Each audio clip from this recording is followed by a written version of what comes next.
You're listening to the Veterinary Innovation Podcast.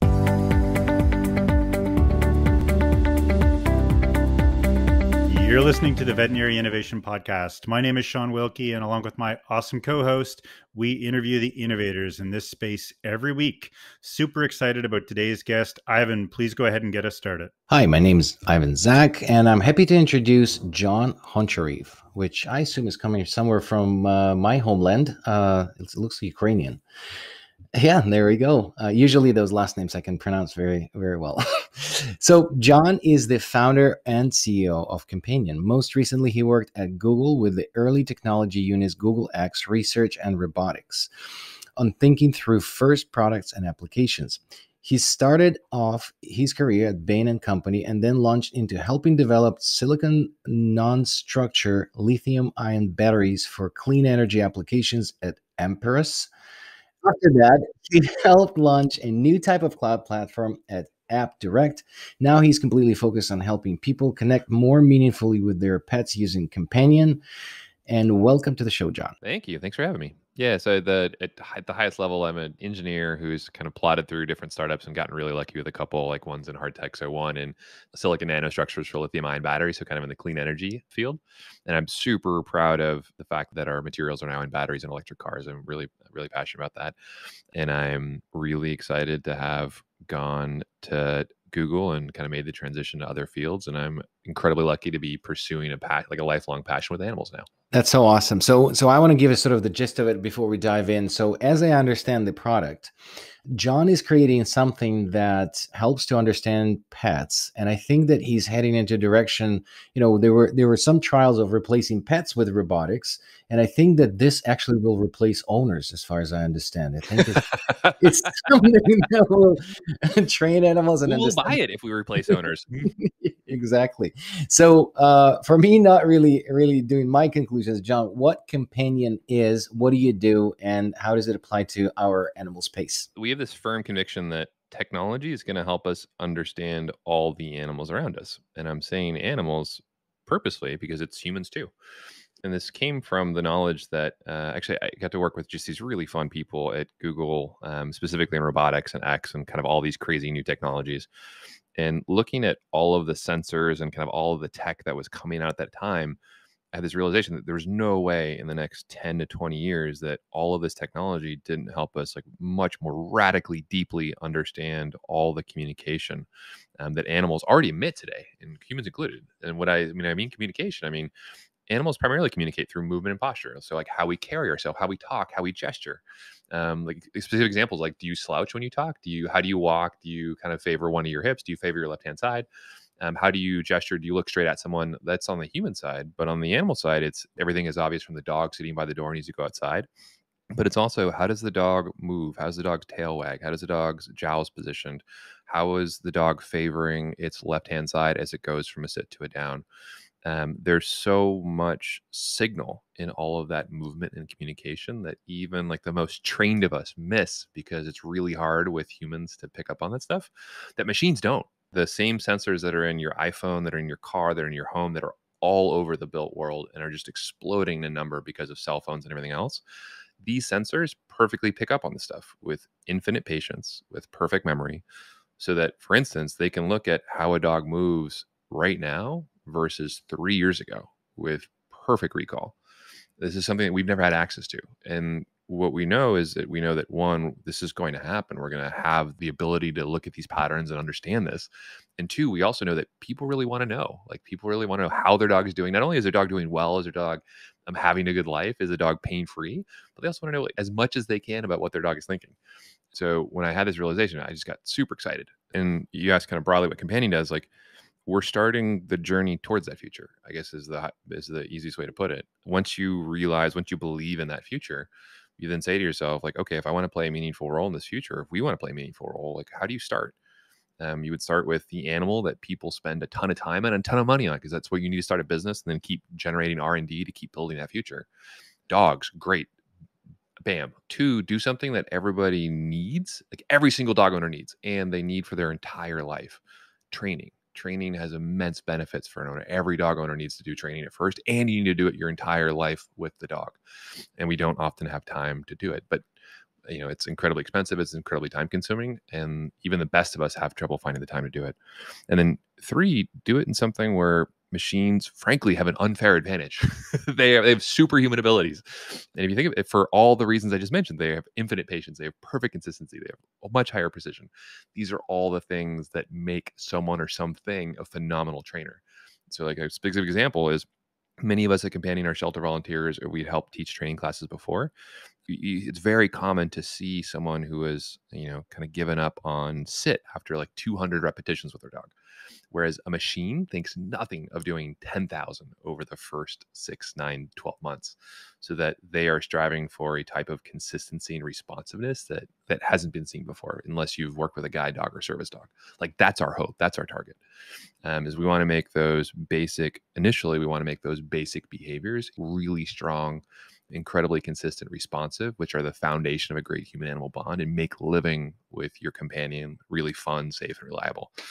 So that's where we're starting, but there's so much more we can talk about in terms of where we're headed, because I know you guys especially are really interested in the health and the vet side, which we have not said anything about, but we have some really fun things percolating internally. That's amazing. I have many questions, but I want to pull back for those that haven't been introduced to your technology because they don't have a visual. So I've seen your Yes. videos. So we need to build a picture for people, because all of that sounds super scientific and cool. What does it look like as a consumer product? What do people buy from you, and how do they use it with their pet to achieve everything that you just articulated? Cool. So take a look at joincompanion.com. We have a really simple video which just outlines the training.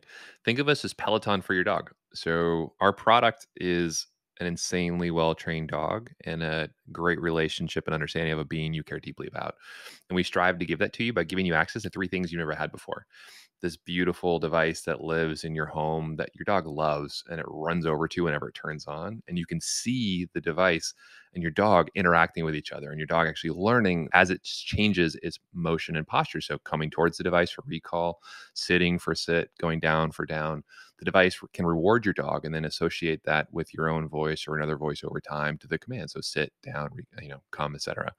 And this is paired with a phenomenal virtual coach, a companion coach, who are superhuman for a variety of reasons. But one, they are the top of their field. These are kind of ex-service dog or current service dog level trainers. 2, they see all the data and videos coming from the device. So as your dog's going through several sessions a day in the convenience of your home and learning, they're seeing how your dog is doing. They see the data stream, and they know exactly what your dog's working on, where it might need a little bit of support, where it's doing extremely well. So that when you get to connect with your virtual coach, who's always there, by the way, you can always chat with them through the app, but initially you also get to do video consultations with them. They get to focus just on the fun things with you. So it's just how do we make this even better? How do we do some of the generalization? Like, how do we use this in kind of even more intense? How do we use this training in even more intense situations? But they're there to provide counsel, coaching, not only on the training and like kind of more advanced behavior, but also just on kind of raising a companion for the first time if it's your first dog. They're there in your corner while the device is kind of giving you these really nice this really nice superhuman power of all this repetition to make the core training far easier. And I guess one of the natural questions for many people is, you kind of joked about it before, is this is in no way a replacement for time with your dog. Actually, in fact, we find and we strive for people to spend more time on training, because our hope and what we've seen is that it's so much easier if you have help from companion, that it becomes far more enjoyable. So counterintuitively, we're most excited when we see people spending more time with their dogs, because every little interaction with the dogs become far easier, far more enjoyable. And it's easy to get that really great bond, so that you look forward to the dog park because you know that you can get your dog to come back over to you when it's time to go, right? That's what we're most excited about. And then to round out the service, I talked a little bit about the device. I talked a little bit about the coach. And there's also, as you would probably guess, there's this really beautiful app that is the way you communicate with every aspect of the companion service. So both allows you to control the device when you're in the home or away from home at work. If you want to start a session, kind of training session for your dog, you can do it right from the app. You can also communicate directly with your coach, and they can communicate with you. So you have a persistent stream of communication with your coach. You can, look back a week or 2 ago for advice with your animal.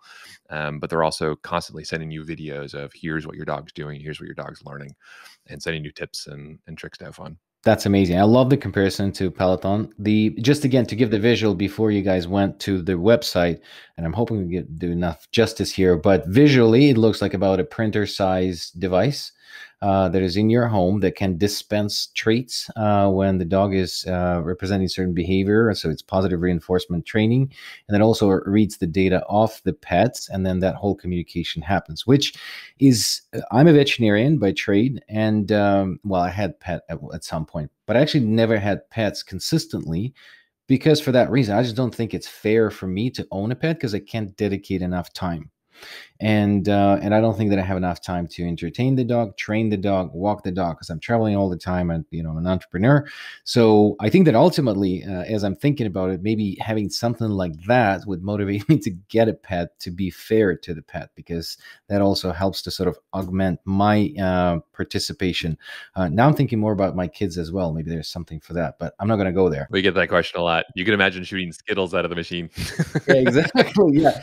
Can I make her not cry? Can you train her not to do that? But this is incredible. So now I have a better visual and understanding of what it looks like. And then I think those are two huge things. One is sort of, the training, the education of an animal. That's one part. The one part that intrigues me a lot as a veterinarian, you just touched on that, is that now you realize that with all the data points that you're seeing from the animal, you can actually interpret what's going on long term. And as you were talking about this really excites me because, a lot of the times I'll be walking in the park, with my wife, and then I will see the dog from 100 meters or yards if you're in America. And then I could say, this dog has cranial cruciate ligament rupture because I just know. But again, this is probably subtle and I can tell that, but then that is potentially stuff that this thing can do, which is incredible and brings the completely new angle to the sort of the world of what everybody today calls wearables. And it's a huge part that the industry is trying to get into. And over the course of last 6 or maybe even 8 years, as I've been shifting from the veterinarian to technology, there was multiple vendors that are coming into our market that offer collars, that measure temperature, that measure behavior, accelerators inside of them. Some of them were claiming that they can get, arthritis, like you said, that maybe a dog is slowing down through the accelerators.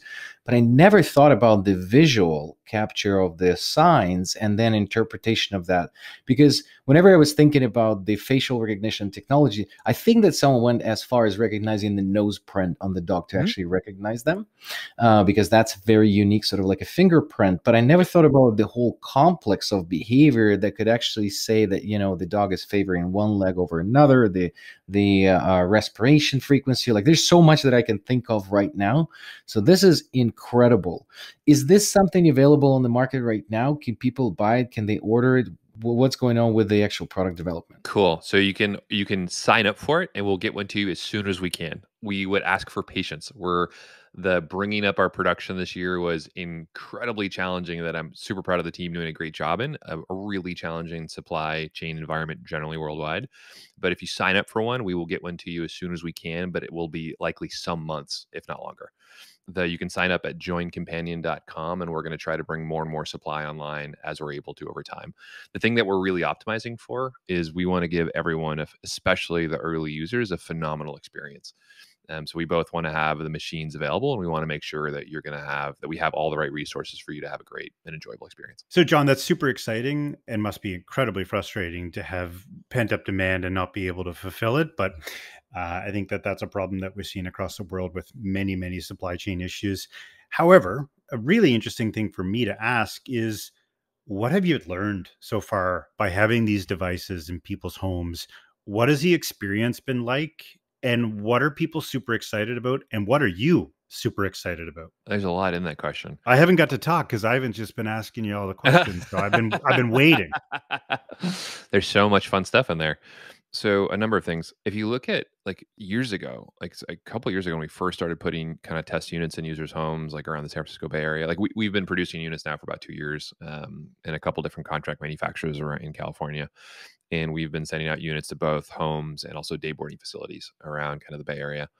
And if you look at some of those early videos, what's been really fun to see is just how like much of a kick people get out of just the basic training. Like in a lot of the early videos, you can actually see people watching their dog going through training on the sofa because like it's almost like a form of entertainment. They can see that they can watch their dog doing sits. They're blown away that their dog is learning autonomously from this device, and the dog really loves it. Like that was super cool.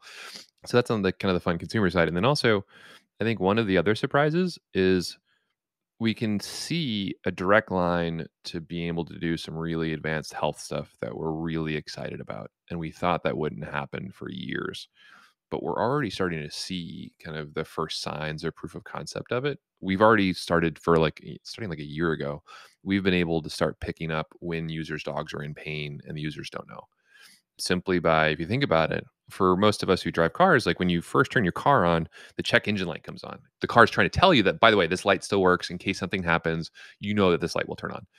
Essentially, we're doing that with your dog's body every day, or your dog is doing that with its own body every day, is a better way to put it, because it's all opt in.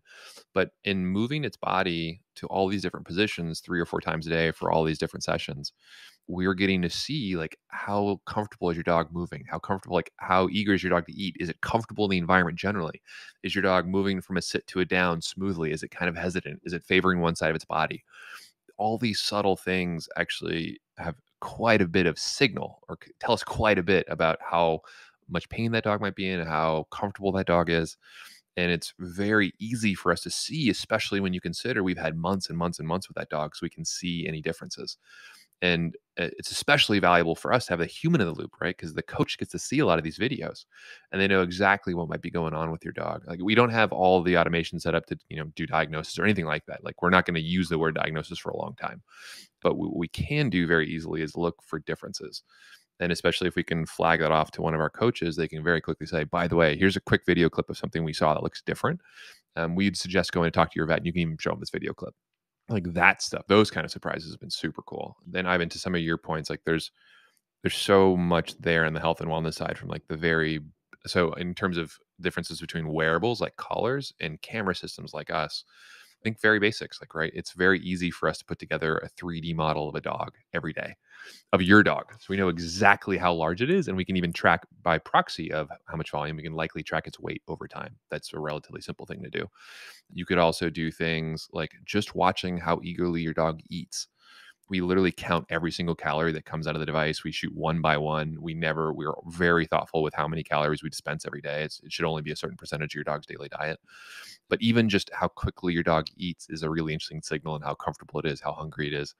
Tracking that over time, let alone like watching how your dog does all these postures, how they do transitions, or actually teaching your dog postures or movements over time that are actually really good for us to do additional diagnosis on your dog's body, whether your dog's post-op from a surgery or maybe getting older in its years.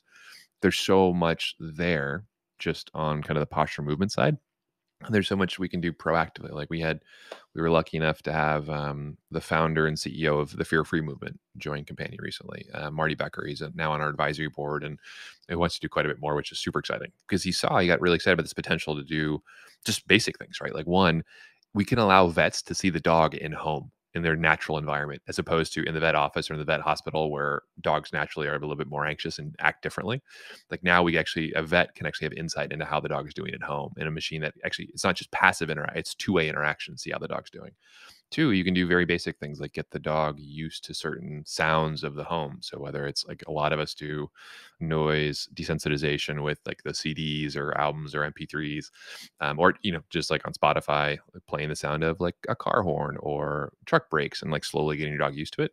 There's no reason why the device couldn't do that very slowly over time and actually counter a condition with positive reinforcement. That's all to say there's so much more we can do beyond the general training. And then we're fortunate to have some of the leaders in the space start to recognize some of the things that we're working on internally and starting to join the company. And then to answer your question, Shawn, I guess to round it out, I'm personally just really excited about, I think that I feel super lucky in life. Like we're all healthy, but more importantly, we get to work on things we love, like my wife, our son, and we're working on things that we really love right now. And it's really meaningful to me to have folks like Marty Becker, or we just had Ken Ramirez, the president and chief training officer of Karen Pryor Clicker Academy, join the company as well. That's actually the most gratifying thing to me, is to see these people who are deep thought leaders on the animal welfare side recognize the potential impact of not just companion, but kind of anything in this vein can have to help us understand, have more empathy for all the animals around us. Like that's just super meaningful. So that's been really fun over the last year. And I am really excited that we have, even though it's slow going with the supply chain today, I'm really excited to have be able to start producing units at our new facility. That's super exciting. We've burned through all of the time like we always do. Oh my God, we already had time?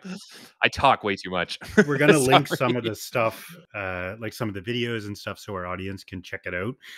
But we like to end every episode of the podcast the exact same way. So first is we ask one book that you'd recommend to our audience, a book, TED Talk video, something that you find inspiring along your journey, John, to get to today. Oh God, that's a good one.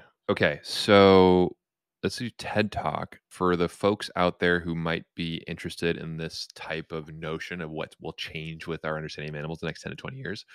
There's this really fun group called the Interspecies Internet, self-titled, but it's some fun characters like Vint Cerf, the godfather of the internet, Peter Gabriel, the musician, Diana Reiss, who's done a lot of really interesting things. Like she built like a keyboard for dolphins, and Neil Gershenfeld, the guy who runs the Bits and Atoms Center at MIT. They have a TED Talk from like, I think 2013 or 2014 called the Interspecies Internet. The idea of extending our ability to communicate and understand to species beyond humans. I would recommend that talk, and there's a fun movement. We've had a couple of like private conferences, and it's growing into a more public movement. I would go check that out. I think that's really fun. That's so cool. And before I ask you the second question that we usually ask, I just kept thinking about this video that I saw recently, because you know this is so true. Everything that you're saying, that that by learning all of these multiple images, you can extract so much information, and machines are more reliable.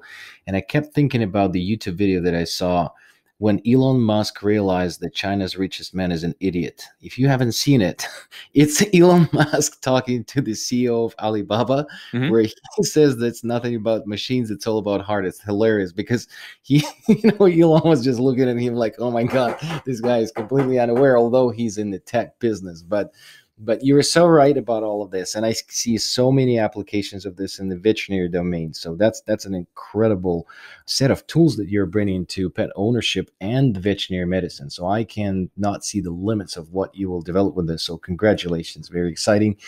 The second question that we usually ask is, who do you think we should invite, potentially from your network, or who that would be interesting for this podcast? Ooh, I don't. If you haven't had him, like a Ben Jacobs, we haven't.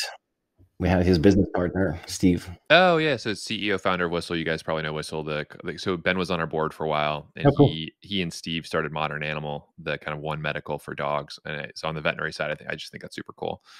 Diana Reiss might be really interesting from the Interspecies Internet, or maybe someone from one of our pharmaceutical partners who can talk about more like what's getting them excited about kind of remote sensing.